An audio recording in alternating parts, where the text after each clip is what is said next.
Patan breaking હરેજ તાલુકાના અડિયા ગામે રેયોટિંગની બની ઘટના લઘુમતી સમાજ અને ઠાકોર સમાજના જૂથ વચ્ચે થયો ઝઘડો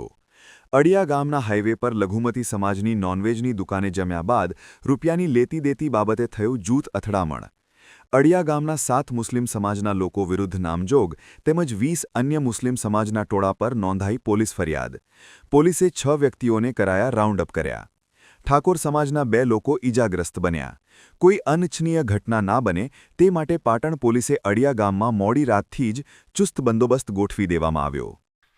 તારીખ 31/12/2025ના રોજ 20 વાગે હારેજ પોલીસ સ્ટેશન વિસ્તારના અડિયા ગામે એક નોનવેજની જે દુકાન આવેલી હતી ત્યાં અમુક ઇસમો જમવા ગયેલા અને જમ્યા બાદ બિલની ચૂકવણી બાબતે બોલાચાલી છતાં પૈસાની લેતી બાબતે એક આ જે ઘટના હતી થોડી મણસી હતી આ ઘટના બાદ બંને જૂથો સામે આવી ગયા હતા અને એક જૂથ અથડામણની ઘટના બનવા પામી હતી આ પરિસ્થિતિ પોલીસને ધ્યાને આવતા પોલીસ તાત્કાલિક ઘટના સ્થળ પર પહોંચી ગઈ હતી આ ઘટના હાલ કંટ્રોલમાં છે આ ઘટનાના અંતે જે ભોગ બનનાર છે જેની પરિસ્થિતિ ખરાબ છે તે અત્યારે હાલ ધારપુરમાં સારવાર હેઠળ છે